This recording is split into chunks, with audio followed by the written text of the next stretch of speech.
Hi there, my name is Delia Sofia Rivera, and today we're going to be going over the 10 objectives of creative marketing advertising.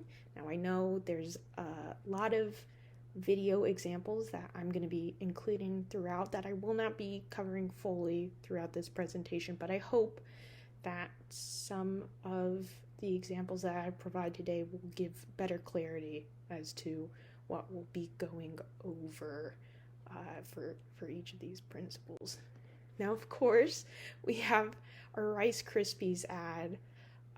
This is quite an old one, but one that I like to use for this examples now. From when I feel a lot of slogans and jingles can get a little grating on the ear, but they are very effective in advertising when you're trying to recall just as I mentioned in slide, kind of an earworm that you can get.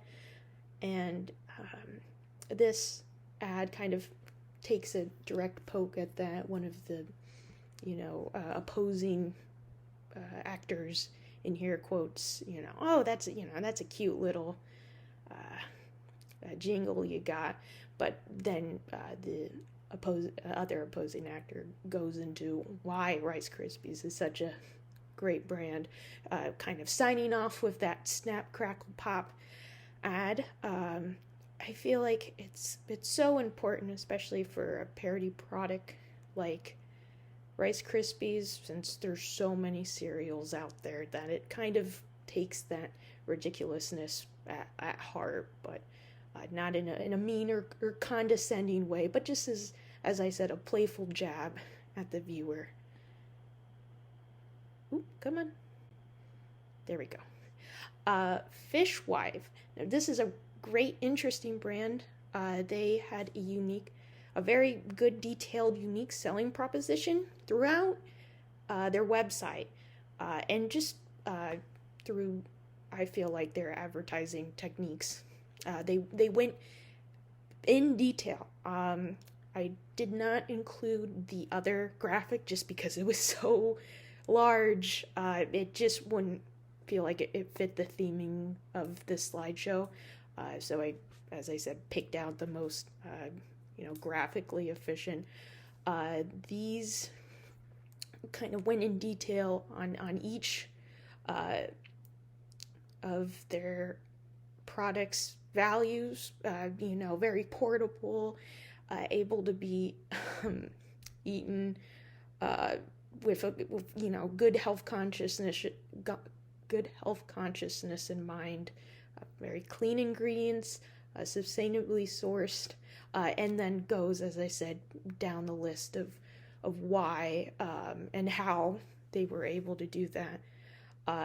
They quoted themselves as a woman-founded and led food company aiming to make ethically sourced, premium, and delicious tinned seafood a staple in every cupboard. And by just looking in through their website, they've done a very excellent job of promoting that internally throughout. Now, Headspace. I'm sure you've seen some of their ads. I'm always a little cautious, especially regarding mental health, on how best to go about that. But for this example, I really like that they had a professional testimonial advertisement. They had the director of Vertex, a biopharmaceutical company, come in, sort of talk about each aspect of the app and what they saw was more likely for, say, patients or even internally, their internal workers, who would best fit for each aspect of the app. It's so important, for an ad to be very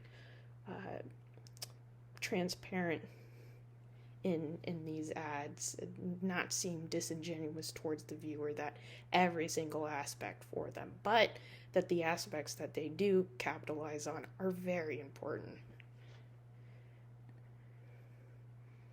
Sorry here, I can't get that to click. There we go. Okay, GoPro.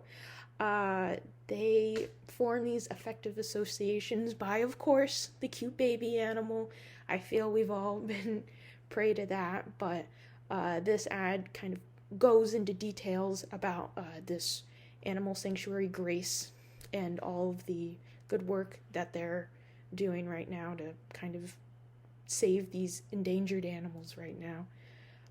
We've got quite a lot of hand-on-hand action, and goes into how lucky they are to be forming and delivering content to the public about each animal that they've been able to save just by, as I said, having this on hands advertising.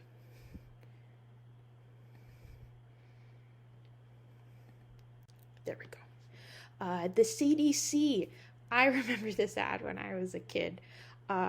We go through the life of Terry.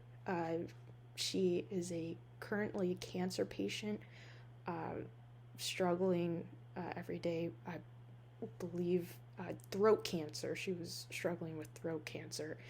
And a lot of the issues that she was facing were unfortunately due to smoking and being so easily promoted at a young age to kind of consume these products. I know in a lot of fear-based advertising, they don't really show the people as up close as they do here, but this definitely made an effect on me early on. And Old Spice.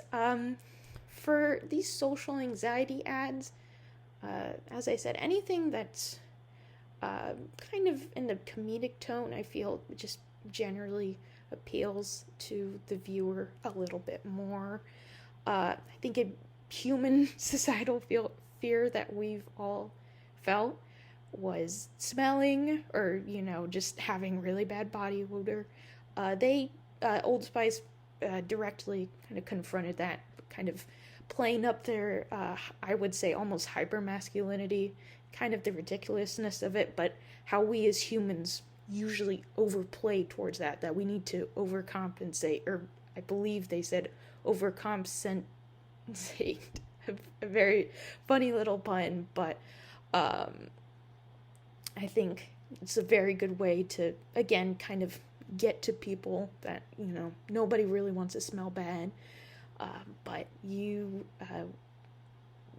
will have that kind of positive association of engaging with Old Spice. And of course, we have our Disney ad. They did some simple quotes, just super simple, iconic quotes from their movies and other media that they've sort of purchased. I believe I saw a Marvel quote in there. They kind of focus on that nostalgic factor, and more so focuses on, as I said, the writing aspect, but they do have at the end this big giant logo, their logo rather, and it kind of solidifies, even without, say, that direct imagery, that we, the viewer, can kind of conceptualize that in our mind rather. Okay, and then we have IKEA, also another kind of, I believe, whimsical take at these slice of life ads. Each of the products that we've seen are very personified. They're kind of being promoted towards the consumer as, kind of these quote everyday heroes, and sort of the little things that we take underappreciated in our lives, and how much innovation has excelled forward for us to be able to enjoy these, and also at the same time promoting IKEA for having the simple but reliable qualities that we should capitalize on every day. And then excuse me, jumped a little bit ahead. We have Niantic. especially for uh, social disruption, or kind of talking about uh, any sort of social media ad. I feel a lot of them can be disingenuous, but I remember kind of looking through and seeing these ads. As I said, I've very much condensed it, but they were focusing on informing the viewer. This was their infographic that they made. They originally linked back to their a log post on, but I included the infographic here. They talked during the Black Lives Matter movement about methods that they were doing internally, and also promoting people externally to work for diversity and inclusion within the company, and steps they were taking ahead, both kind of donating to charity and other nonprofit forces outside of their usual legislation to sort of make a positive difference in the world. And sort of promote this reputable and very culturally attuned company. And now, finally, we have Skechers, or rather Bob's, their shoe line. They have for, believe 3 years now, since 2022, been making a super diverse line of Skechers based off of the sort of canine related, for the Wood Green charity event, or not charity event, rather charity, and just every purchase made through the Bob's for Bob's will therefore go towards Wood Green, and they are kind of transforming those consumption experiences. I would say both internally and externally, they're doing great work for the community, of course, but it's almost walking advertisement.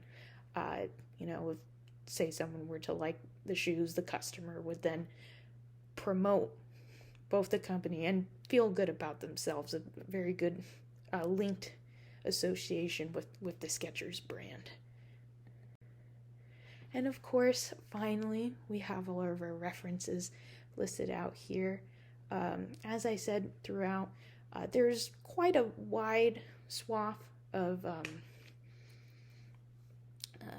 printed and digital materials that we saw all throughout the ages, but I feel the most important part that all of these ads focus on were working creatively towards a solution for creative advertising, and sort of expanding outside of the box. Thank you.